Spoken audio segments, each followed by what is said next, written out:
नमस्कार दोस्तों, स्वागत है आपका हमारे channel target for IAS MPSC with के। आज है 30 मार्च 2021 और हम लोग डिस्कस करेंगे आज का मध्य प्रदेश का करंट अफेयर। आज के इस करंट अफेयर्स में स्पेशली हम लोग डिस्कस करेंगे मध्य प्रदेश का कौन सा गांव है जिसे बेटियों के गांव के नाम से जाना जाता है। काफ़ी अधिक इंपॉर्टेंट है दोस्तों, और बेटी बचाओ बेटी पढ़ाओ जो योजना है उसको चरितार्थ करता हुआ यह गाँव है, काफ़ी अधिक इंपॉर्टेंट है। इसके साथ ही साथ और एक और इंपॉर्टेंट फैक्ट हम डिस्कस करेंगे और भी अन्य इंपॉर्टेंट करंट अफेयर हम डिस्कस करेंगे। तो बने रहिए हमारे साथ। If you visiting first time my channel, please subscribe my channel, hit bell icon, never miss out new update. If you want to join my Telegram channel, link below description, you can go join my Telegram channel. There I will providing you PDF which is free of cost. जो हमारी PDF होती है उसमें किसी भी प्रकार का कोई भी चार्जेस नहीं है, फ्री ऑफ कॉस्ट आप PDF वहां से एक्सेस कर सकते हैं। चलिए शुरू करते हैं हमारा आज का करंट अफेयर। तो दोस्तों हमारा पहला क्वेश्चन है, मध्य प्रदेश का कौन सा गांव बेटियों के गांव के नाम से प्रसिद्ध है। काफी अधिक इंपॉर्टेंट हो जाता है और देखते हैं आपका। ऑप्शन नंबर 1 है हरपुरा मड़िया, ऑप्शन नंबर 2 है बगाली, ऑप्शन नंबर 3 है खजरा माफी और ऑप्शन नंबर 4 है सिरपुर। दोस्तों इसका राइट आंसर है आपका ऑप्शन नंबर 1 हरपुर मड़िया।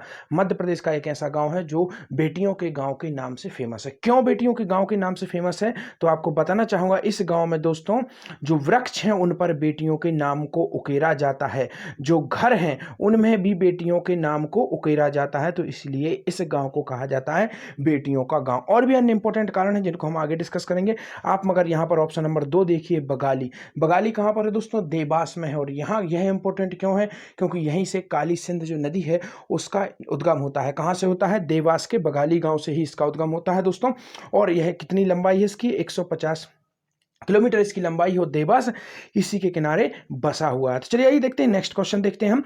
हरपुरा मड़िया बेटियों के गांव के नाम से प्रसिद्ध है दोस्तों, यह किस जिले में आता है? अभी हमने देखा यह गांव है हरपुरा मड़िया जिसे बेटियों के गांव के नाम से प्रसिद्ध है। क्यों प्रसिद्ध है? क्योंकि यहां पर जो बच्चियां जन्म लेती हैं उनके नाम घरों की दीवारों पर और साथ ही साथ वृक्षों पर भी उकेरे जाते हैं, जिससे कि उन्हें प्रोत्साहित मिले तथा बेटियों को बचाने का, और यहाँ पर बेटी को लक्ष्मी माना जाता है। तो यह कौन सा जिला है जहां पर यह हरपुर मड़िया गांव आता है? काफी अधिक इंपॉर्टेंट हो जाता है।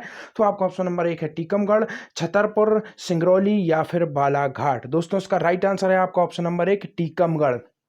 याद रखिए दोस्तों, यह हरपुर मड़िया गांव कहां पर है? टीकमगढ़ जिले में आता है। और यह टीकमगढ़ जिला किस संभाग के अंतर्गत आता है दोस्तों? सागर संभाग के अंतर्गत आता है। और सागर संभाग दोस्तों लिंगानुपात के हिसाब से तीसरा सबसे कम लिंगानुपात वाला संभाग कहलाता है। तो आप ये समझ सकते हैं टीकमगढ़ जिला का लिंगानुपात जो है उससे कहीं अधिक लिंगानुपात है इस गांव का। आगे हम डिस्कस करेंगे कितना लिंगानुपात है इस गांव का। टीकमगढ़ से संबंधित कुछ इंपॉर्टेंट फैक्ट आपको यहां पर बता देता हूं। जैसे टीकमगढ़ से दोस्तों तालाब जोड़ो परियोजना की शुरुआत हुई थी। याद रखिए कौन सी परियोजना शुरू हुई थी? तालाब जोड़ो परियोजना। तालाब जोड़ो परियोजना कहां से शुरू हुई थी दोस्तों? टीकमगढ़ से शुरू हुई थी। और यहां पर आप देखेंगे ऑप्शन नंबर 2 जो है छतरपुर, दोस्तों यहां से संबंधित एक वंश है खजुराहो। खजुराहो का कौन सा वंश था दोस्तों? चंदेल वंश। तो कई बार क्वेश्चन पूछा जाता है मध्य प्रदेश में ऐसे कौन से शासक थे जिन्होंने प्रथम बार तालाब का प्रयोग सिंचाई के लिए किया और राज्य की खर्चे पर तालाब खुदवाए? तो कौन सा वंश है दोस्तों? चंदेल वंश। याद रखिए। और तालाब सिंचाई से ही संबंधित एक इंपॉर्टेंट फैक्ट यह है कि मध्य प्रदेश में सर्वाधिक तालाब सिंचाई किस जिले में की जाती है? आपका ऑप्शन नंबर 4 देख रहे हैं आप, बालाघाट में सर्वाधिक तालाब से सिंचाई की जाती है। और बलराम ताल योजना एक शुरू की गई थी दोस्तों, क्या नाम है? बलराम ताल योजना। तो यह कब शुरू की गई थी? यह शुरू की गई थी आपकी 2007-8 में इस योजना को शुरू किया गया था। काफी अधिक इंपॉर्टेंट है, इन सबको याद रखिए। सिंगरौली सभी को मालूम होना चाहिए, मध्य प्रदेश की दोस्तों ऊर्जा राजधानी से कहा जाता है। यहां पर आप देखेंगे मध्य प्रदेश के मैप के माध्यम से आपको बताना चाहूंगा सिंगरौली यहां पर है। और जो टाइम रेखा है दोस्तों भारत की, वह मध्य प्रदेश के केवल एक जिले से गुजरती है जिसका नाम क्या है?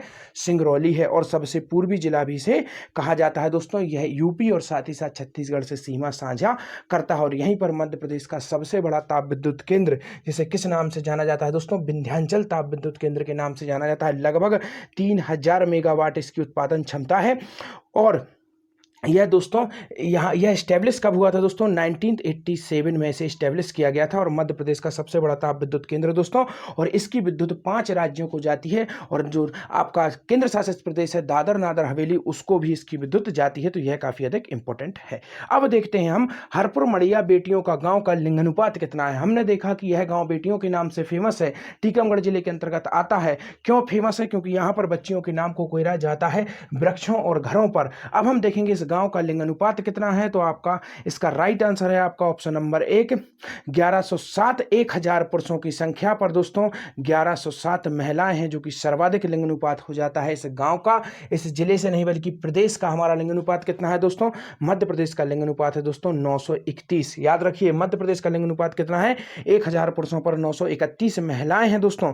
और भारत का लिंग अनुपात कितना है दोस्तों? 943। याद रखिए। और इसके बाद आप समझ सकते हैं इसका लिंग अनुपात कितना है? सर्वाधिक लिंग अनुपात है दोस्तों। यहां पर देखते हैं अब हम मध्य प्रदेश का सबसे ज्यादा लिंग अनुपात वाला जिला कौन सा है दोस्तों? बालाघाट है मध्य प्रदेश का सर्वाधिक लिंग अनुपात वाला जिला। और इसका लिंग अनुपात कितना है दोस्तों? 1021 है दोस्तों। 1000 महिलाओं पर 1000 पुरुषों पर 1021 महिलाएं हैं दोस्तों।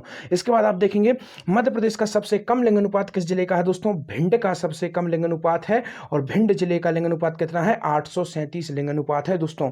यहां पर आपको बताना चाहूंगा संभाग कौन सा है जिसका सर्वाधिक लिंग अनुपात है? जिला तो हमने देखा बालाघाट है, परंतु संभाग, तो संभाग है आपका जबलपुर। और दोस्तों सबसे कम लिंग अनुपात वाला जिला हमने देख लिया भिंड है, परंतु सबसे कम लिंग अनुपात वाला जो संभाग है वह कौन सा है? चंबल संभाग। और इसी संभाग में हमारा भिंड भी आता है, तो आपको याद रखना है। यह सब कुछ इंपॉर्टेंट फैक्ट हैं जनसंख्या से संबंधित। चलिए आइए देखते हैं नेक्स्ट फैक्ट को। बेटियों को प्रोत्साहित करने पेड़ों और घरों की दीवारों पर नाम उकेरकर इसलिए हरपुर मड़िया कहलाता है बेटियों का गांव। यहां 1000 पुरुषों पर 1107 महिलाएं हैं। जिले का पहला गांव जहां सबसे ज्यादा महिला लिंग अनुपात है। गांव में ऐसा कोई भी घर नहीं जहां बेटियां ना हो। टीकमगढ़ जिले का एक ऐसा गांव जो सिर्फ बेटियों के नाम से जाना जाता है। यहां बेटियों को प्रोत्साहित करने के लिए पेड़ों और घरों की दीवारों पर बेटियों के नाम उकेरे गए हैं। यही कारण है इस गांव का लिंग अनुपात 1000 पुरुषों पर 1107 महिलाएं हैं। और यह पूरा का पूरा प्रदेश में फेमस यह गांव है। एक और इंपॉर्टेंट क्वेश्चन हम देखते हैं दोस्तों, गौवंश से संबंधित मध्य प्रदेश के किस जिले में शुरू की गई गौ एम्बुलेंस? दोस्तों यह मध्य प्रदेश का कोई प्रथम जिला नहीं जहां पर गौ एम्बुलेंस शुरू की गई है। इसके पहले भी जिला है जहां पर गौ एम्बुलेंस शुरू की गई थी, उसको मैं बताऊंगा। परंतु अभी हम देखते हैं वर्तमान में अभी तत्कालिक रूप से मध्य प्रदेश के किस जिले में शुरू की गई है गौ एम्बुलेंस? तो आपका ऑप्शन नंबर 1 है सागर, खरगोन, बड़वानी या फिर होशंगाबाद। दोस्तों इसका राइट आंसर है आपका ऑप्शन नंबर 1 सागर जिले में शुरू की गई है गौ एम्बुलेंस सेवा।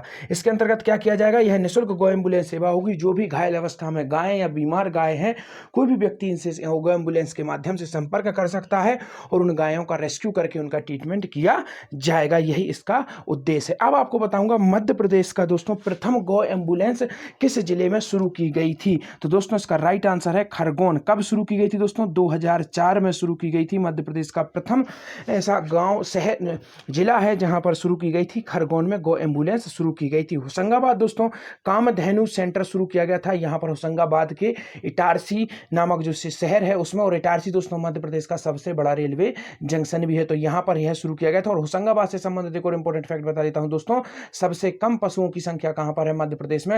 होशंगाबाद में है दोस्तों। और सबसे ज्यादा पशुओं की संख्या कहां पर है दोस्तों? झाबुआ में है दोस्तों। और सबसे कम जो मेले मध्य प्रदेश में लगते हैं वह होशंगाबाद में लगते हैं। और सबसे ज्यादा मेले कहां पर लगते हैं दोस्तों? सबसे ज्यादा मेले लगते हैं आपके उज्जैन में। उज्जैन को मेलों का शहर भी कहते हैं। और सागर से संबंधित इंपॉर्टेंट फैक्ट आपको बता देता हूं, 1946 में मध्य प्रदेश की प्रथम यूनिवर्सिटी डॉक्टर हरि सिंह गौर यूनिवर्सिटी, जिसे प्रारंभ में सागर यूनिवर्सिटी के नाम से जाना जाता था, की स्थापना की गई थी। और यही मध्य प्रदेश का प्रथम केंद्रीय विश्वविद्यालय भी था। अब देखते हैं इंपॉर्टेंट फैक्ट को, शुरू करते हैं। गौवंश के लिए एम्बुलेंस सुविधा सागर में आज से शुरू होगी। गौ एम्बुलेंस के लिए निःशुल्क सुविधा एक काल पर पहुंचेगी एम्बुलेंस। और इसके अंतर्गत मैंने आपको बता दिया है, यह निशासित गौवंश का तत्काल इलाज किया जाएगा। रविवार से निःशुल्क गौ एम्बुलेंस सेवा शुरू हो रही है। और यह सब इंपॉर्टेंट फैक्ट उतना नहीं है, हमें केवल इतना ध्यान रखना है कि यह जो गौ एम्बुलेंस सुविधा है यह कहां पर शुरू की गई है, किस जिले में शुरू की गई है। चलिए आइए सागर जिले से एक और इंपॉर्टेंट फैक्ट आपको बता देता हूं दोस्तों। यहीं पर अगर आपको मालूम हो तो सांची दूध का अभी केंद्र सहकारी केंद्र की उद्घाटन किया था माननीय मुख्यमंत्री जी द्वारा आकर, तो वह कहां पर किया गया था? सागर में ही किया गया था। तो यह भी आपको याद रखना है। चलिए आइए अब हम लोग देखते हैं आज का हमारा क्वेश्चन। काफी अधिक इंपॉर्टेंट क्वेश्चन मैं पूछने वाला हूं, जनसंख्या से ही संबंधित यह क्वेश्चन है। मध्य प्रदेश में सर्वाधिक 10 की वृद्धि दर सभी को मालूम होगा दोस्तों। सर्वाधिक 10 की वृद्धि दर कहां पर हुई है? इंदौर में हुई हुई है, सभी को मालूम है। परंतु अब आपको मेरा क्वेश्चन यह नहीं है, मेरा क्वेश्चन है यह 10 की वृद्धि दर हुई कहां पर? इंदौर में। तो आपको बताना है कितने प्रतिशत 10 की वृद्धि दर रही है इंदौर की, जो सर्वाधिक रही है मध्य प्रदेश में, तो कितने प्रतिशत रही है मध्य प्रदेश की दोस्तों। अब आपको बता देता हूं सबसे कम किसकी रही है। यहां पर तो आपको मालूम चल गया, आपको जवाब देना है, आपके ऑप्शन आपके सामने है। परंतु ऐसे क्वेश्चन जो मैंने नहीं पूछा है और इसको टच करते हैं वह मैं आपको यहां पर बता देता हूं।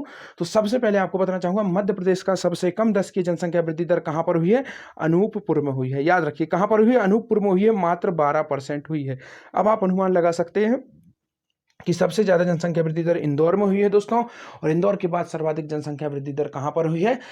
आपको झाबुआ में हुई है, फिर भोपाल में हुई है, और इसी तरीके से क्रम आगे बढ़ता जाता है। तो आपको इसका आंसर देना है। आई होप वीडियो अच्छी लगी हो तो लाइक करिए, शेयर करिए। Thank you so much watching this video. बने रहिए हमारे साथ। Target for IAS and MPSC with KK.